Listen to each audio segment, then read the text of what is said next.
Okay, I'll open it up now for questions. I would ask people to keep it as brief as possible because obviously we are running over a bit. So I'll take down these hands now and I'll call the guy at the front first, followed by you in the white shirt. And keep your hands up and I'll write you down now. Yeah, Guy presents a picture of society in which there are multiple classes, in which there is antagonism really between all of them, as they all have differing interests. And I think the test of whether that vision of society stands up is to see what happens when one group amongst these different stratifications embarks on struggle. And that's why I think that thing starts to fall down. Because if you look at what's happened in Britain over the fight over pensions, you would see a group that I think I would regard as somewhat privileged. People in, by and large, insecure employment, working in the public sector, sometimes working for reasonable money, fighting for pensions which are not available to all workers, therefore fighting in defence of their own privileges, so it might be thought. Except that when you ask people who had to go out and fight to get a vote to go on strike, what arguments did they have to use to motivate people?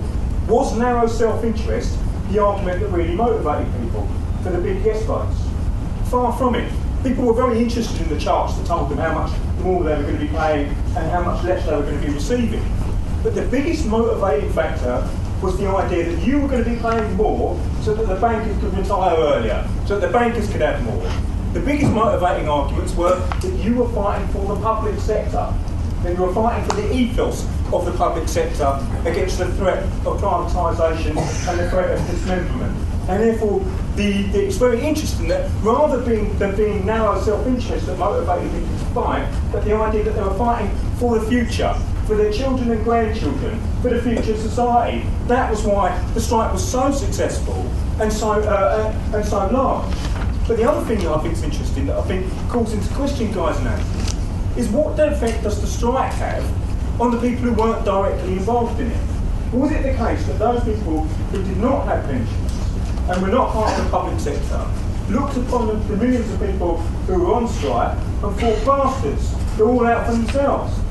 I think you ask anyone in this room, what we found was that around the country, people who were not directly involved themselves overwhelmingly worked and showed sympathy and solidarity with people who are fighting. Why? It's not in their own interest to do it. Why did they feel it? Because they felt they were part of a class with those people who were fighting. They shared common interests, they shared the same goals. Ultimately, though, they knew that their battle was my battle, and that's why they were felt it. And I think this is not just a point that you can see in Britain. Very interestingly, I think you can see in an enormous strike that took place in India 2 months ago. One of the biggest strikes, I think, in world history. Which is interesting in terms of both its size and scale in a country which is supposed to be where capital is relocated to free itself from unions.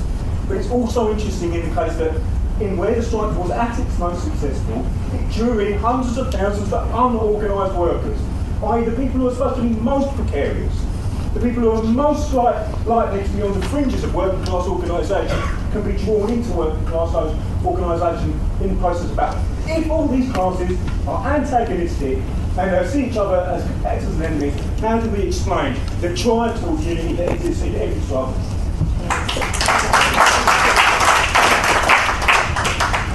My name is Tim Flossman from the Bristol SWP, and I'd just like to address my point to Kevin Duggan, who said in his address that the significance of a claim is inversely proportional to the amount of evidence that supports it. Well, if that is the case, can I ask why you spent so long throwing statistics at us? Does that mean that you were making a very small point?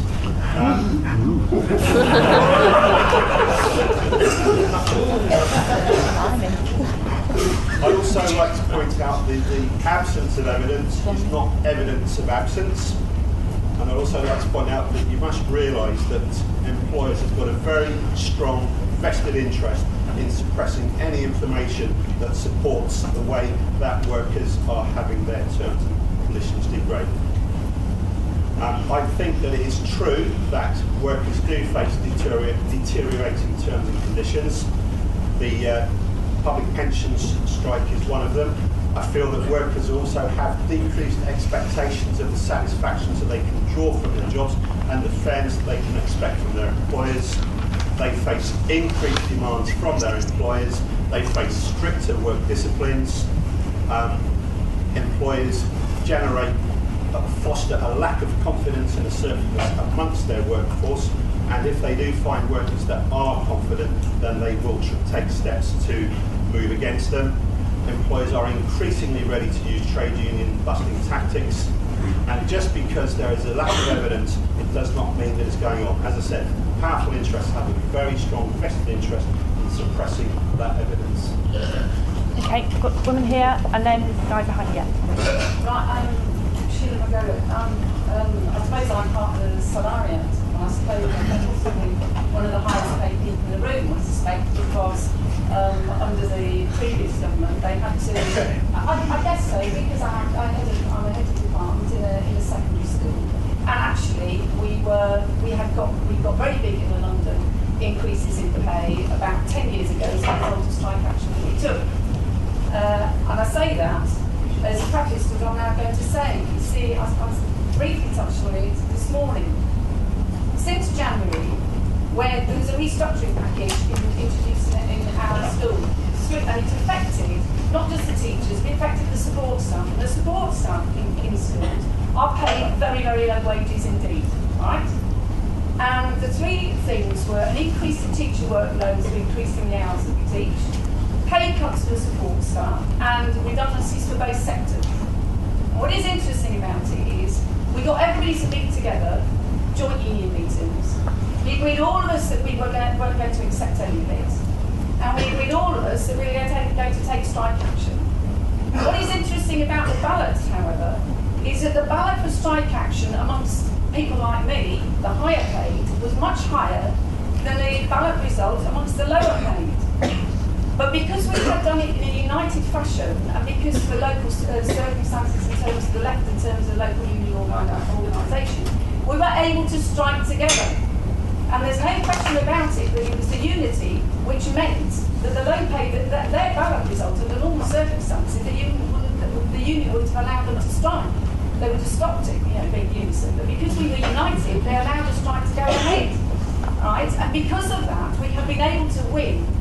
We've stopped the pay cuts, and we've stopped the pay cuts for the lower paid. We've stopped the compulsory redundancies, we've got redeployment, and we've come to certain sort of the compulsory redundancies. The outstanding thing is the question of workload, and it is bitter.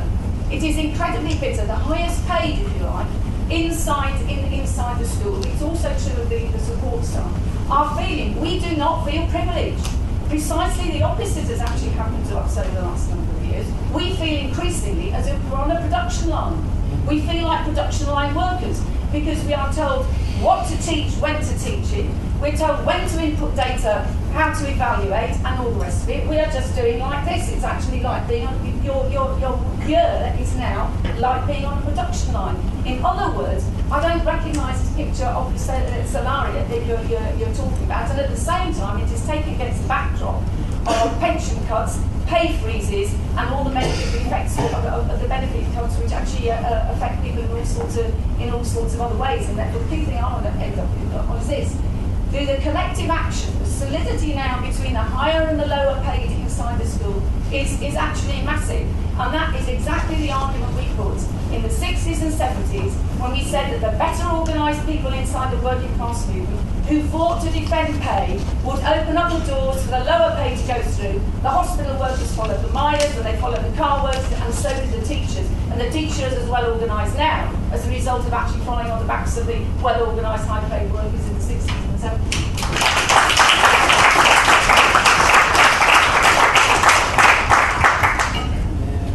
Just to illustrate, I won't talk about the global south overall. It's very different. I will talk about what's been the experience in Mexico, which is the country. There's been evidently a radical recomposition of the labor markets, and even I would say transformation of the labor regime in general. But what I would like to focus is in the idea that this has been a very long process. The process began in Latin America, in Mexico, based on IMF-led general austerity measures, the ones that we are seeing here in Europe. But it's taken 15, 20, 25 years, so we have to be very alert. In the first stage, 70s and 80s, there was a widespread resistant collective movement based in unions. But systematically, the collective strikes were defeated. The resistance didn't have a positive project, so that was a problem. What happened? There was a very deep contraction through inflation of direct wages. You know about it, 70% minimum wage loss, 35% manufacturing wage. There was also a big reduction in public employment. In a second stage, which is very important, very qualitative, was the individualization of labor relations through productivity and efficiency bonus. They tell you what to do, how to do it. A flexibilization of functions, a flexibilization of wages. There's a big increase in wage differences. You can measure it intra-firm, intra-sectoral, intersectoral, regional. Another outstanding, I'm going to finish two things. Another outstanding element is the outsourcing of labor contracts. I think this is also quantitative but qualitative, because wage laborers that work through outsourcing, they don't directly sell the labor force, they sell a service. So they are in a different logic. Just to end, I agree that it was difficult in Mexico, but I think we are advancing in the strategic idea that the struggles must unite the formal workers that still have a union, that still receive benefits, that are less than 50%, the underemployed, informal, precariats, and the unemployed. That's the only way that we can still resist and try to advance in a more positive phase of struggle. Okay. And then I think that on the question of Occupy in particular, it's quite interesting, because if you think about it, regardless of the kinds of ideas that were quite, it was quite a heterogeneous sort of movement, lots of different ideas floating around, but the slogan of Occupy was not "We are the precariat." The slogan of Occupy was "We are the 99%." And I think that that's a very, very important factor, because if you look at the trajectory of the Occupy movement, when it was on the upwards, when it was going ahead, that idea of unity and coming together and struggling together was what created a serious sense of trouble and confusion amongst the ruling class, certainly in America and other places. It's where the struggle has gone down, where you've seen the lack of ability to maintain mobilizations, that these kinds of ideas about precarity have become a little bit more entrenched. I want to read you a brief quote that I use in an article that I wrote in the new issue of the International Socialism Journal, where someone in the Occupy Oakland movement, a group in the Occupy Oakland movement, talk about the strike no longer appears only as the voluntary withdrawal of labour from a workplace by those employed there, but as the blockade, suppression or sabotage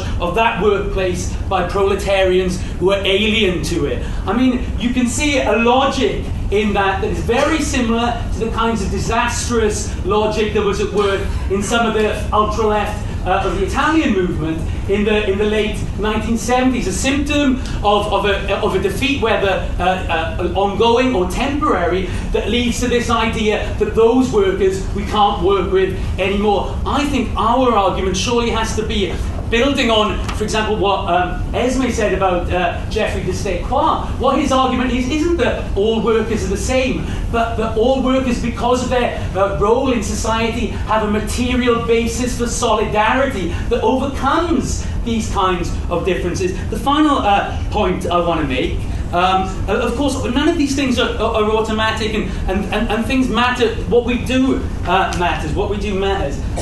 But when we talk about, are not really, of course, there have always been precarious workers. I mean, for example, dock labouring is at all times a precarious and uncertain mode of living, said a docker in Liverpool in 1882. But of course, we can take that a little bit further. I mean, when Marx was writing, precarity was the natural state of affairs for the entire proletariat.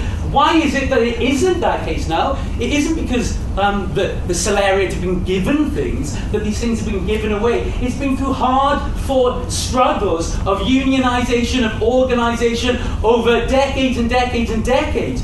And the lesson to take from that isn't, and I don't want to get into the empirical arguments because, I mean, there's enough of a to-do going on there. Even if the empirical arguments were true and there was a huge burgeoning of precarious work, our job wouldn't be to say, oh, these are different now, what makes them different? Our job has to be, how do we organise together? How do we unite to fight together? And I think those are the central things we have to take out of this discussion when we put them into practice in the struggles to come.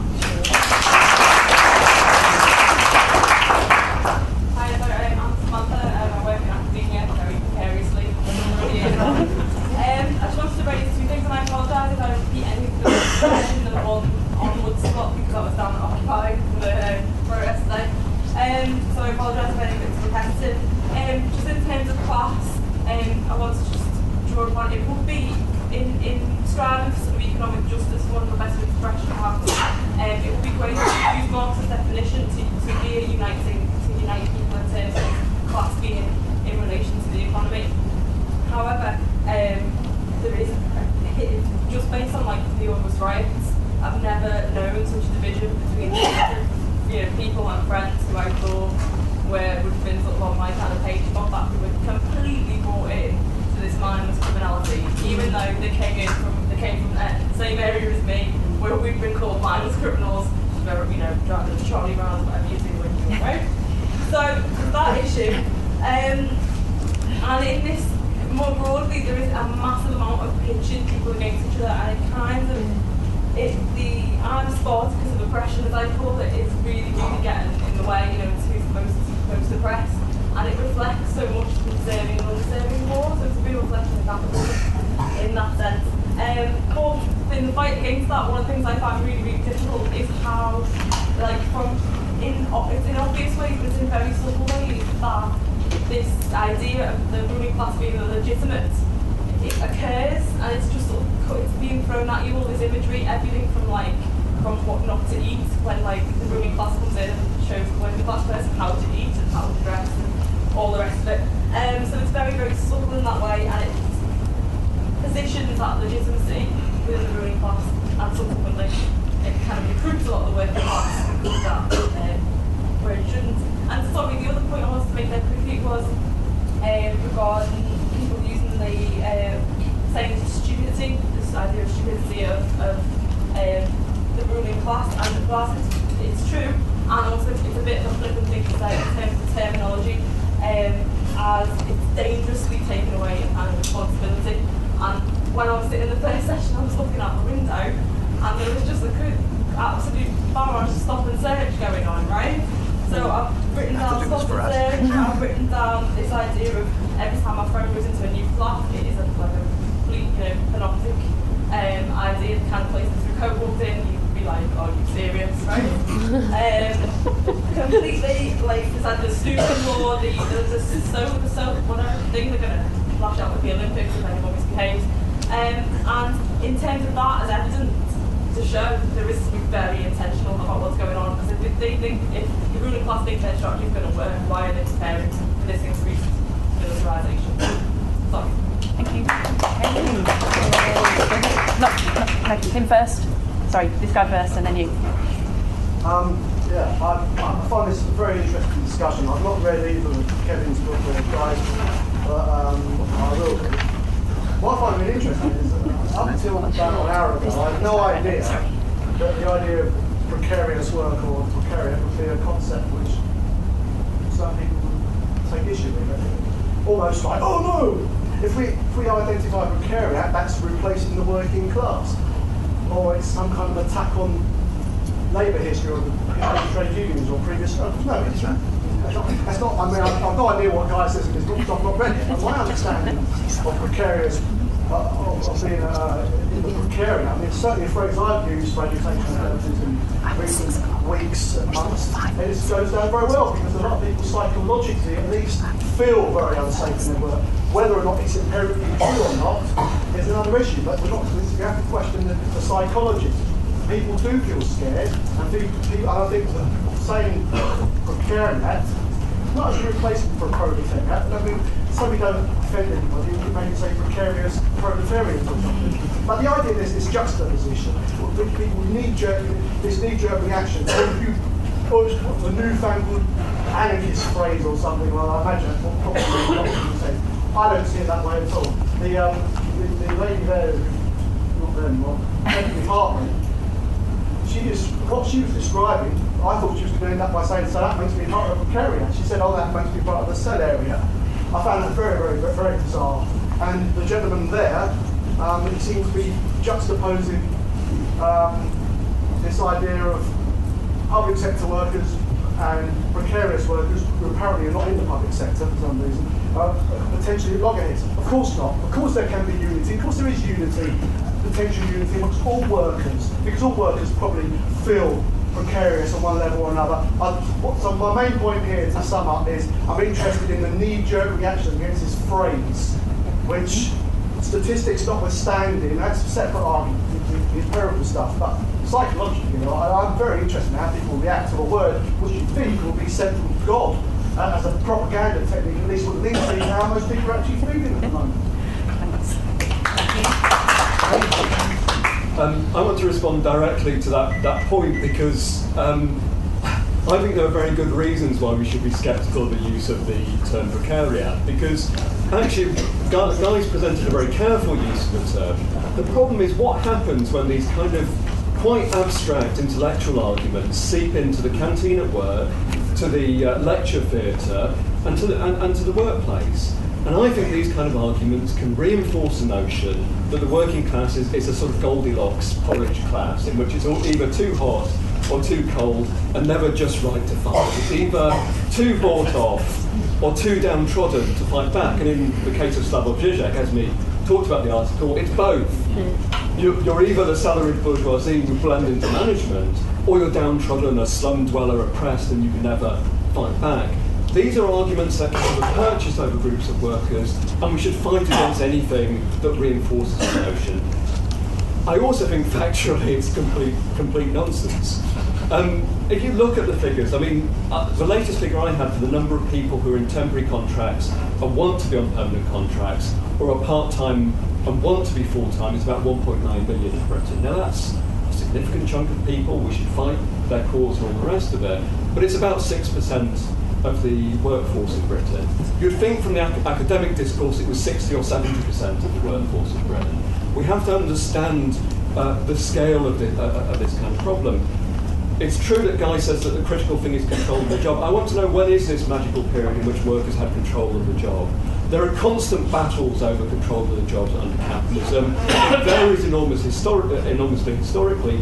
And at the moment, I think Sheila's absolutely right. It's groups of people that you would identify as a salariat in many cases who are most having their control of the job undermined. People like herself in the public sector and elsewhere. There are constant battles over this. But they can also be a place in which people begin to understand their collective strengths precisely by fighting over the question of control over the job.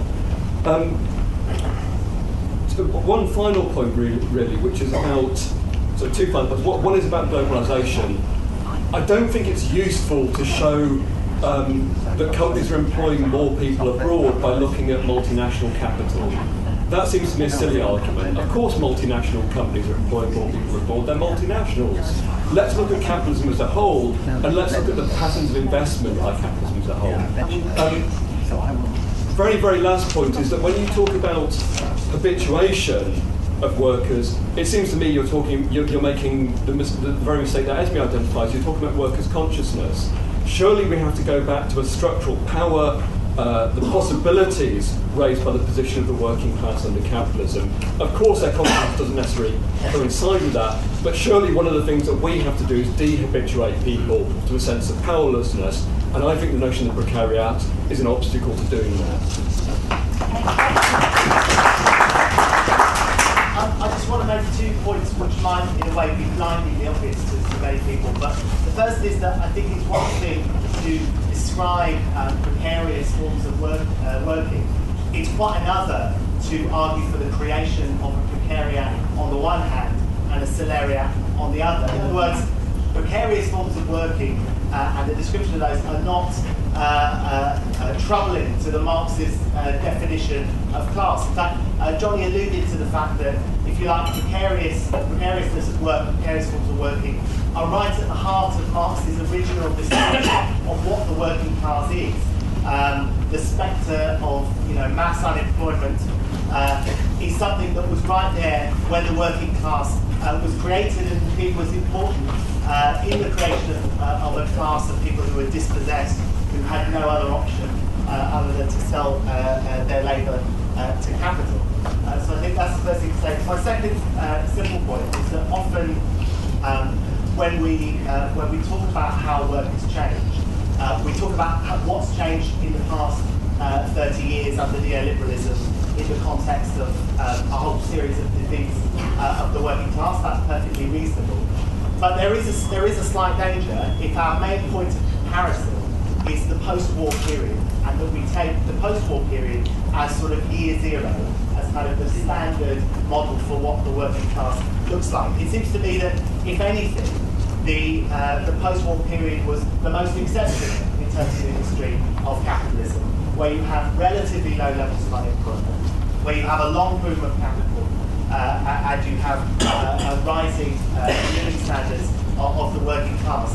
It seems to me that if we're to describe, if you like, on the broadest canvas, what's happened in the past 30 years of neoliberalism, it's rather a return to some of the more classical shape of the way that capitalism is, the return of mass unemployment, the return of the fear of unemployment, and the fear of being thrown out of work. So it seems to me that precarious working, it's important to argue over the empirical basis of that, but actually the fact of precarious working is not at all a threat to Marx's definition of class.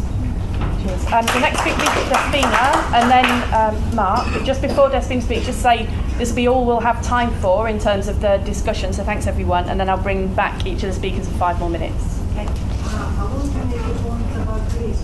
One of the speakers said we have a fantastic movement in front of Syrian Square, the Occupy movement, very political, talk about democracy, etc. And of course it wasn't the only movement, because we have farmers out, we have students occupied the universities, even though school students, we have in September 800 secondary schools in occupation. But I think what is the main machine behind all of this movement is the massive strikes and resistance of working class people. We have in 2 years 16 general strikes. We start with the public sector workers. Workers never thought in their life would be in strikes. In a massive way of 100% participation in strikes. You have places where hospitals, in my personal opinions, people thought about doctors something, very on the top of society. Doctors occupied, hospitals, to fight against the attack. And not only that, we see also the private sector in a very big way, for the first time, coming down on strikes. The Greek TUC produced some figures for 2011 about the year of struggle, and there was in 2011 5,910 demonstrations and different kinds of movements of protest. The average 16 per day, and they have 455 strikes, of which 57 of them was occupation. What is very interesting, because the start of the public sector workers, the main strike, and much bigger percentage at the moment, is in the private sector. They have 3 main strikes, which is the steel workers, which are about 180 days on strike.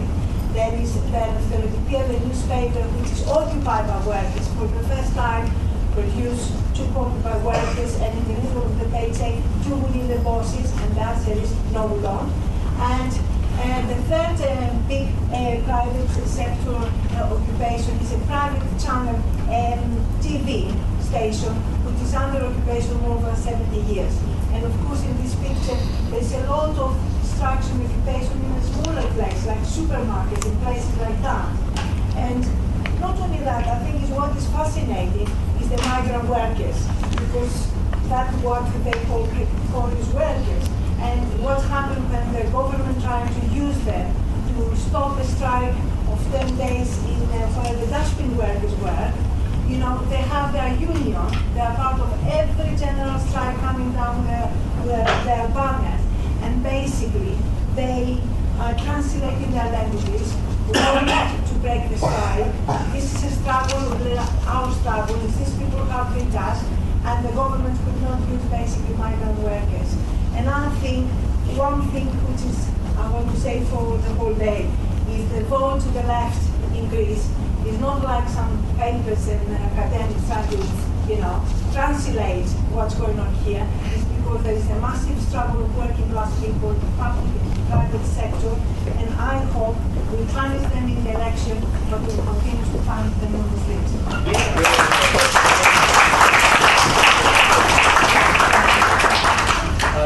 Mark Thomas, I'm the editor of Social Review magazine. I mean, Guy, in the picture of the social structure that you painted, excluding the billionaires at the top and those who are completely outside the labour market, the central like the Salaria and the Precariat, and you define the Salaria in terms of long-term jobs, employment security, and then use a different criteria for Precariat, which is lack of job security. And I thought that was quite interesting, because it seems to me that idea that you don't control your job is actually the definition of what it is to be working class. And secondly, I think it's very hard to think to any group of workers anywhere in Britain, for example, just off the top of my head, who are not subject to a process of the reorganisation of the labour process and the intensification of work. I mean, I read a very interesting study of the pharmaceutical industry where research and development workers are subject to precisely that process. Sheila described the process as having a massive erosion of any notion of autonomy. And it seems to me that is not really a useful distinction. The Salaria, does rightly though, is totally differentiated. Because I think the criteria has to be the question of exploitation. Has to go back to reinstate the labour theory of values, have a context to see the real antagonism of society. Are you subject to having surplus value plucked out of you, or are you, from the senior managers below the billionaires through to, some foremen and supervisors, part of the mechanism of pumping surplus value and driving through exploitation? It seems to me that their Salaria is not a unified class, not a useful concept. Right? And it does seem to me that the objective reality of having surplus value pumped out of you is why there is an objective potential unity between people who do quite different jobs on the basis. There is a potential unity between, somebody bin workers and tax collectors, because of that objective reality. And I thought it was very interesting about it links back to what we said in the first session, which is the crisis of profitability has meant an intensification of squeezing out surplus value. That's created a communality of experience across very, very different jobs, actually. And actually, if you look at the recession, the point that Kevin made, the burden of the crisis is not being placed on specific industries, it's being shared right across the world. And interestingly, and we shouldn't confuse objective and subjective, it's interesting though, isn't it? There is an era of a return of mass strikes across Europe, albeit often limited 1 or 2 days and so on. But part of what that reflects is a feeling across the working class that we want unity. That French slogan, tous ensemble, all together. In other words, the possibility of restoring subjectively the communality of class identification across very different jobs and experiences is getting stronger and not weakening. Thanks. Okay, I'm going to bring back Kevin to sum up first. You want to come and use the mic?